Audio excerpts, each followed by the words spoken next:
एक बार फिर से स्वागत। मैं अमित कुमार। जय हिंद दोस्तों। जैसे कि आज का टॉपिक है हमारा ज्योमेट्री का सर्कल। बहुत ही इंपॉर्टेंट है दोस्तों, हर एग्जाम में इससे क्वेश्चन आपको मिलेगा ही मिलेगा। तो दोस्तों मैं इस कॉन्सेप्ट को क्लियर करूंगा और हर एक छोटे छोटे रिव्यू के माध्यम से मैं आपको कॉन्सेप्ट क्लियर कराऊंगा। बस वीडियो में बने रहिएगा। जैसा कि आप देख रहे हैं कि हमारा एक वृत्त है, ठीक है दोस्तों। इस वृत्त को मतलब इस पॉइंट को हम लोग बोलते हैं केंद्र। ध्यान से देखिएगा, बहुत ही बेसिक से लेकर चलूंगा ताकि आपको कभी भी दिक्कत न हो। इस चीज़ को क्या, इस पॉइंट को क्या बोलेंगे? केंद्र बोलेंगे। ये जो बनी हुई है आकृति यानी ये घेरा हुआ चीज़ है, इसको हम लोग बोलेंगे परिधि। क्या बोलेंगे दोस्तों? परिधि, ठीक है। केंद्र से जब कोई रेखा परिधि के किसी बिंदु पर मिलती है, ठीक है, केंद्र से कोई रेखा परिधि के किसी बिंदु पर मिलती है तो इसको हम लोग बोलते हैं त्रिज्या। क्या बोलेंगे? त्रिज्या। ध्यान से देखिएगा दोस्तों, ये तो हमारा क्या हो गया? केंद्र हो गया, ठीक है। परिधि के एक बिंदु से परिधि के दूसरे बिंदु पर और केंद्र से होकर जाएगा तो इस प्रकार की रेखा को हम लोग बोलते हैं व्यास। क्या बोलेंगे? व्यास बोलेंगे, ठीक है। अब देखिए दोस्तों, एक ये भी हमारा रेखा है जो परिधि के एक बिंदु से परिधि के दूसरे बिंदु पर क्या कर रहा है? मिल रहा है। लेकिन क्या इसको व्यास बोलेंगे? क्या नहीं, क्योंकि अभी हम लोग व्यास का परिभाषा पढ़े हुए हैं कि ऐसी रेखा जो वृत्त के केंद्र से एक बिंदु से दूसरी बिंदु पर होकर जाती है तो उस प्रकार की रेखा को हम लोग बोलते हैं व्यास। लेकिन जीवा में ऐसा नहीं है। देखिए, केंद्र से नहीं जा रहा है, केंद्र हमारे यहाँ है और जीवा में क्या होता है? एक बिंदु से परिधि के दूसरे बिंदु पर मिलती है तो इस प्रकार की रेखा को हम लोग बोलते हैं जीवा, ठीक है। जीवा और व्यास में अंतर क्या है दोस्तों? कि व्यास को आप जीवा कह सकते हैं, व्यास को आप जीवा कह सकते हैं, लेकिन जीवा को व्यास नहीं कह सकते हैं। एक और पॉइंट देखिए दोस्तों कि हमारा एक वृत्त है, इसमें हमारा ये केंद्र है और ये क्या है? व्यास। यानी व्यास को भी हम जीवा कह सकते हैं। तो जो केंद्र के पास जो जीवा होगा, जो केंद्र से दूरी होती जाएगी, मतलब कुछ दूरी पर होता चला जाएगा, तो आप कुछ खुद देख रहे हैं कि जो जीवा केंद्र से जितना दूरी पे उतना ही छोटा है। जो जीवा केंद्र से जितना दूरी पर उतना ही छोटा है और जो जीवा केंद्र से जितना नजदीक में उतना ही बड़ा है। कहने का मतलब कि जो जीवा केंद्र से ज्यादा दूरी पर होगा उसकी वो छोटा होगा और जो केंद्र से नजदीक होगा वो क्या होगा? बड़ा होगा, ठीक है दोस्तों। ये देखिए, मैं बहुत ही कॉन्सेप्ट क्लियर करवाऊंगा, बहुत ही जीरो लेवल से लेकर चल रहा हूं दोस्तों। बस आप वीडियो में बने रहिएगा। अगर अच्छा लगेगा तो लाइक जरूर करते रहिएगा। देखिए दोस्तों, हमारे पास एक वृत्त है। ये क्या है? एक वृत्त है और ये क्या है? हमारा एक जीवा है, ए है और ये बी है। तो देखिए, जीवा जो है वृत्त को दो भाग में बांट दिया। जीवा जो है वृत्त को दो भाग में बांट दिया, लेकिन दो बराबर भाग में नहीं बांट रहा है, क्योंकि दो बराबर भाग में बांटने का काम किसका है? तो वो किसका है दोस्तों? तो वो हमारा है व्यास का। व्यास क्या करता है? वृत्त को दो बराबर भागों में बांटने का काम करता है, लेकिन जीवा ऐसा नहीं करता, ठीक है दोस्तों। अब देखिए, जीवा जब दो भाग में बांटा तो इस भाग को क्या कहेंगे? इस भाग को क्या कहेंगे? तो इस भाग को हम लोग बोलते हैं दीर्घवृत्त। क्या बोलेंगे? दीर्घवृत्त। और इस भाग को हम लोग बोलेंगे लघुवृत्त। बहुत ही बेसिक कॉन्सेप्ट लाया हूँ दोस्तों, बस बने रहिएगा मेरे वीडियो में और अच्छा लगे तो सब्सक्राइब और शेयर जरूर कीजिएगा। देखिए दोस्तों, और कॉन्सेप्ट मैं आपको क्लियर करवाता हूँ। मान लीजिए कि हमारे पास ये क्या है? एक वृत्त है, ठीक है दोस्तों। ये हमारा क्या है? केंद्र है और ये हमारा क्या है? जीवा है, ए और बी। तो ए और बी एक प्रकार का जीवा है और ये हमारा ये केंद्र है। तो ध्यान रखिएगा कि जब वृत्त के केंद्र से जीवा पर लंब डाला जाता है यानी 90 डिग्री, देखिए इधर भी इधर भी, तो जीवा पर जब केंद्र से लंब गिराया जाएगा तो जीवा को दो बराबर भागों में बांटता है। तो ए ओ बराबर हो जाएगा ओ बी। ध्यान रखिएगा दोस्तों, जब जीवा पर केंद्र से कोई लंब गिरेगा तो वो लंब क्या करेगा? जीवा को दो बराबर भागों में बांटता है। दूसरा देखिए पॉइंट, बहुत ही इंपॉर्टेंट है, बहुत ही बेसिक है। ये बेसिक और कहीं नहीं मिलेगा दोस्तों, इससे बेसिक नहीं मिलेगा, ठीक है। मैं पूरा कॉन्सेप्ट आपके सामने लाऊंगा। एक आता है पॉइंट हमारा छेदक रेखा किसको कहते हैं? ध्यान से देखिएगा दोस्तों कि छेदक रेखा किसे कहते हैं, यानी सेकेंड लाइन, सेकेंड लाइन, ठीक है। छेदक रेखा किसको कहते हैं? तो कोई सरल रेखा, ध्यान से देखिएगा, कोई सरल रेखा वृत्त को दो बिंदुओं से ज्यादा न काटे। कहने का मतलब कि कोई सरल रेखा, देखिए हमारा ये सरल रेखा है, ये सरल रेखा जो है वृत्त को दो से ज्यादा बिंदुओं पर नहीं काट रहा है। तो इस प्रकार की रेखा को हम लोग बोलते हैं सेकेंड लाइन यानी छेदक रेखा। कोई भी सरल रेखा हो अगर वृत्त को 2 से अधिक बिंदुओं पर नहीं काटता है तो इस प्रकार की रेखा को हम लोग क्या बोलते हैं, छेदक रेखा कहते हैं। देखिए दोस्तों, अगला जो कॉन्सेप्ट है बहुत ही इंपॉर्टेंट है, मैं इससे हर एग्जाम में आप देखने को इसको मिलेगा। देखिए दोस्तों, जैसे कि एक वृत्त है और ये हमारा क्या है, ये एक जीवा है, ठीक है दोस्तों, ये क्या है हमारा जीवा है, और ये क्या है, ये केंद्र है।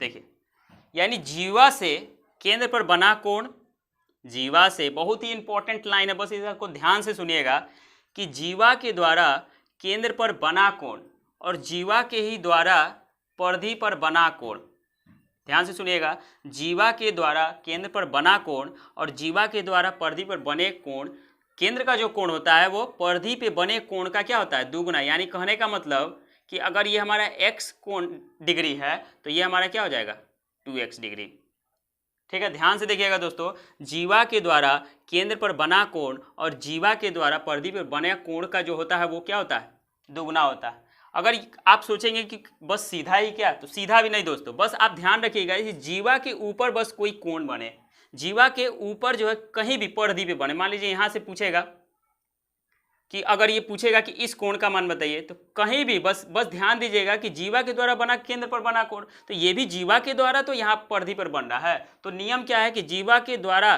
केंद्र पर बना कोण और जीवा के द्वारा परिधि पर बने कोण का क्या होता है, दुगुना होता है, तो ये भी x डिग्री हो जाएगा।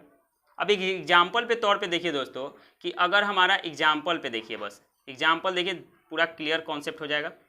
देखिए, अगर हमारा यहाँ पर मान लीजिए कि 60 डिग्री है और हमसे पूछेगा कि इस डिग्री का मान बताइए, तो अभी पढ़ के आ रहा है। देखिए, ये जो कोण बन रहा है वो कैसे बन रहा है, तो जीवा के द्वारा बन रहा है, तो जीवा के द्वारा बना कोण और जीवा के द्वारा ये भी कोण बन रहा है, जीवा के द्वारा ये कोण बन रहा है और जीवा के द्वारा ये भी कोण बन रहा है।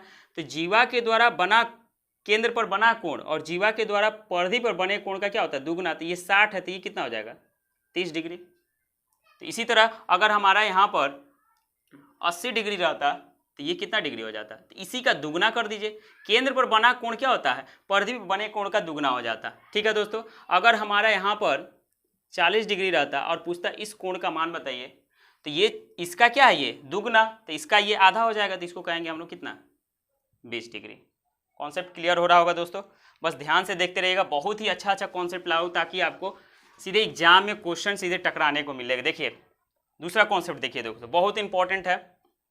दूसरा कॉन्सेप्ट है आपका कि अगर कोई वृत्त है, इस पर 4 बिंदु है, देख लीजिए दोस्तों, अगर कोई वृत्त है और उस पर हमारा 4 बिंदु है, ये चारों बिंदु को आपस में क्या कर दीजिए, मिला दीजिए, तो उसका नाम दे दीजिए A, B, C और D, ठीक है।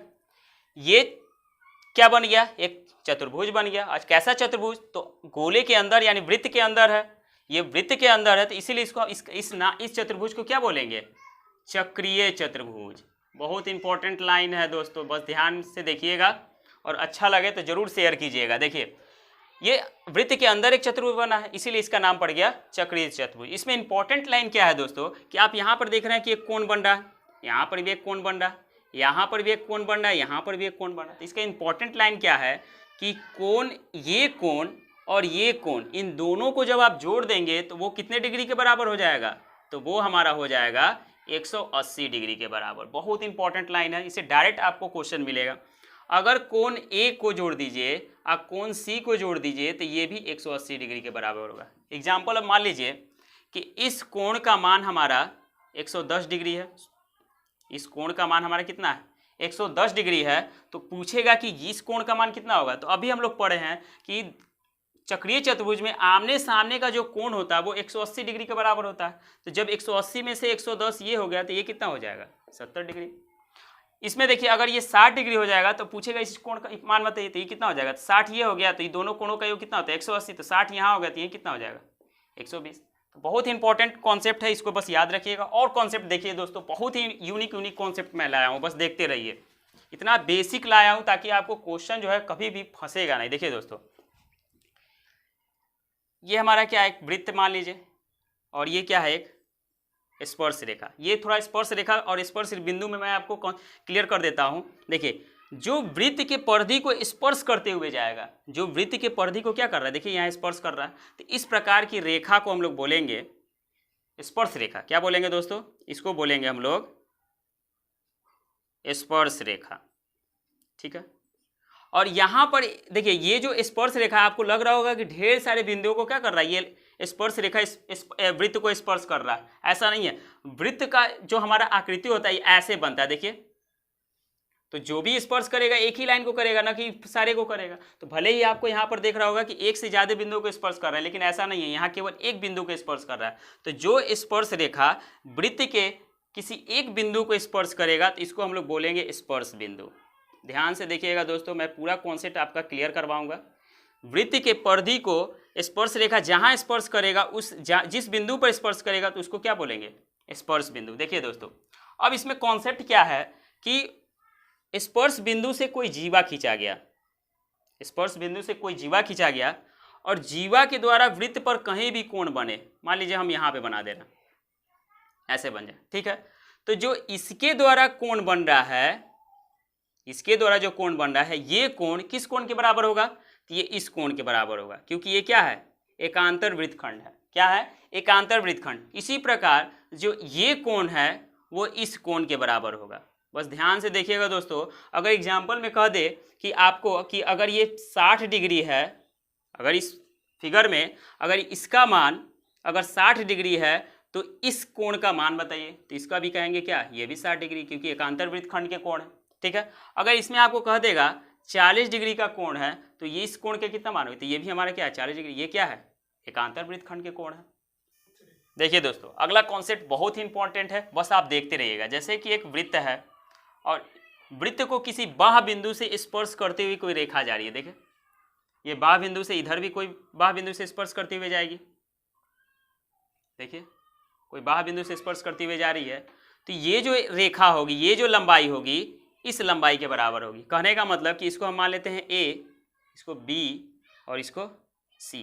तो ये जो लंबाई होगी एक दूसरे के क्या होगी, बराबर होगी। इसी में देखिए ये तो हो गया, ये हमारा क्या है, एक केंद्र है। और केंद्र से जब स्पर्श बिंदु, ये जो स्पर्श बिंदु है, इस स्पर्श बिंदु को जब आप केंद्र से जब कोई इस पर लंब गिराएंगे तो ये जो कोण बनेगा यहाँ पर, ये 90 डिग्री का बनेगा। ध्यान से देखिएगा दोस्तों, जब केंद्र से स्पर्श बिंदु पर जब कोई लंब गिराएंगे तो वो कितने डिग्री का बनेगा, 90 डिग्री का। इससे पहले भी पढ़ चुके आ गए हैं, ठीक है। इधर भी देखिए सेम वैसे ही कंडीशन होगा, यहाँ भी हमारा कितना होगा, 90 डिग्री का, ठीक है। उससे ज़्यादा इंपॉर्टेंट दोस्तों याद रखने वाली बात क्या है कि देखिए यहाँ पर केंद्र पर एक कोण बन रहा है और एक कोण यहाँ पे बन रहा है। तो ये यानी कोण कह सकते हैं, इसको ओ रख देते हैं, यानी कह सकते हैं कि कोण ओ, यानी कोण ओ प्लस कोण बी, इन दोनों कोणों का जो योग होगा वो 180 डिग्री के बराबर होता है। ध्यान से देखिएगा दोस्तों, बहुत इंपॉर्टेंट लाइन है। कभी कभी आपको एग्जाम में देखने को मिलेगा कि इस कोण का मान अगर 110 डिग्री दे दिया है तो पूछता है इस कोण का मान बताइए। तो अभी आप जान गए कि ये इस कोण का, इस कोण, ये कोण और ये कोण, दोनों कोणों का योग कितना होता है, 180। अब इस कोण में से इसका मान आपको 110 दे दिया तो ये इस कोण का मान कितना हो जाएगा, 70 डिग्री, क्योंकि दोनों कोणों का योग कितना है, 180। तो इस कोण का मान दे देगा तो ये पूछेगा और इस कोण का मान दे देगा तो ये पूछेगा, ठीक है दोस्तों। अगला कॉन्सेप्ट देखिए, बहुत ही यूनिक टाइप का कॉन्सेप्ट लाया हूँ ताकि आपको कहीं से भी पेन उठाने की जरूरत ना पड़े। देखिए दूसरा कॉन्सेप्ट है आपके पास कि अगर मान लीजिए कि दो वृत्त है और दोनों वृत्त एक दूसरे से क्या कर रहा है, स्पर्श कर रहा है, तो इसके बीच की दूरी की त्रिज्या ये होगी और इसके बीच की दूरी की त्रिज्या ये होगी। अगर आपसे पूछ देगा कि इन दोनों केंद्रों के बीच की दूरी क्या होगी, जब दो वृत्त एक दूसरे को स्पर्श कर रहा है, बाहते स्पर्श कर रहा है, तो उनके केंद्रों के बीच की दूरी क्या हो जाएगी, तो कुछ नहीं होगा, इसको R1 इसको रख दीजिए, इसको R2, इनके केंद्रों के बीच की दूरी हो जाएगी R1 प्लस R2। बस आपको ध्यान देने की जरूरत है दोस्तों कि अगर कोई वृत्त बाहता स्पर्श कर रहा है तो उनके केंद्रों के बीच की दूरी क्या हो जाएगी, R1 प्लस R2। ये देखिए, इसी प्रकार अगर कोई वृत्त दिया होगा, देखिए दोस्तों ये देख लीजिए, इसी प्रकार कोई वृत्त दिया होगा, मान लीजिए एक वृत्त है ये, इसके अंदर एक वृत्त है, ठीक है। अगर इस बड़े वाले वृत्त का केंद्र तो हमारे यहाँ पर है और छोटे वाले वृत्त का केंद्र क्या है, यहाँ है, तो यहाँ से लेकर बड़े वाले वृत्त की त्रिज्या हो जाएगी, मान लीजिए इसको R मान लेते हैं, और यहाँ से छोटे वाले वृत्त की त्रिज्या हो जाएगी, इसको R2 मान लेते हैं। अगर हमसे पूछ दिया कि एक वृत्त है, उसके अंदर एक वृत्त अंतः स्पर्श कर रहा है, अंतः स्पर्श कर रहा है, तो बड़े वाले वृत्त का केंद्र और छोटे वाले वृत्त के केंद्रों के बीच की दूरी बताइए। बड़े वाले वृत्त का केंद्र और छोटे वाले वृत्त के केंद्र के बीच की दूरी बताइए। तो क्या करना है दोस्तों, R1 इतना में से क्या करना है, इतना माइनस कर देना है, यानी R1 माइनस R2। जब कोई अगला में, इससे पहले क्या था कि जब कोई वृत्त बाहते स्पर्श कर रहा है तो उनके केंद्रों के बीच की दूरी क्या हो गई थी, R1 प्लस R2। और जब कोई वृत्त के अंदर ही एक वृत्त स्पर्श कर रहा है तो उसके केंद्रों के बीच की दूरी क्या हो जाएगी, तो R1 माइनस R2। ठीक है दोस्तों, एक और कॉन्सेप्ट देखिए इसी पर, बहुत ही यूनिक कॉन्सेप्ट है दोस्तों, आपको डायरेक्ट इससे क्वेश्चन मिलेगा, बस ध्यान से देखते रहिएगा, वीडियो में बने रहिएगा। मान लीजिए एक वृत्त दिया है, ठीक है, और एक कुछ दूरी पे एक वृत्त दिया है और इसके बीच में देखिए कुछ दूरी हो गई, इस दूरी को क्या मान लेते हैं हम लोग, डी मान लेते हैं। ध्यान से देखिएगा दोस्तों, इस वृत्त का केंद्र ये हो गया, तो यहाँ से लेकर ये R1 हो गया, और इसका ये देखिए यहाँ से हो गया, ये हमको मान लेते हैं R2। अगर कोई वृत्त एक दूसरे के कुछ दूरी पर है, दूरी आपका दिया रहेगा दोस्तों, तो उनके केंद्र यानी इस केंद्र से इस केंद्र के बीच की दूरी आपसे डायरेक्ट पूछेगा। तो करना क्या है, देखिए जब इस तरह की आकृति, इस तरह से क्वेश्चन पूछेगा कि कोई वृत्त एक दूसरे के कुछ दूरी पर स्थित है, तो दोनों केंद्रों के बीच की दूरी बताइए। तो दोनों केंद्रों के बीच की दूरी क्या हो जाएगी, डी, यानी कुछ दूरी आपको दिया रहेगा, प्लस दोनों वृत्तों की त्रिज्या को क्या कीजिएगा, आप जोड़ दीजिएगा। तो इसे आपसे डायरेक्ट क्या हो जाएगा, इन दोनों वृत्तों के केंद्र के बीच की दूरी आपको मिल जाएगा। तो इसी प्रकार मैं उम्मीद करता हूं कि आपको मेरा वीडियो अच्छा लगा होगा दोस्तों, क्योंकि आपका सपोर्ट मुझे बहुत ज़्यादा मोटिवेट करता है और मैं ज़्यादा से ज़्यादा छोटा छोटा माध्यम से आपको बताने का प्रयास करता हूं, हर कॉन्सेप्ट को आपको क्लियर करूंगा। बस मेरे वीडियो को लाइक कीजिए, शेयर कीजिए दोस्तों। जय हिंद।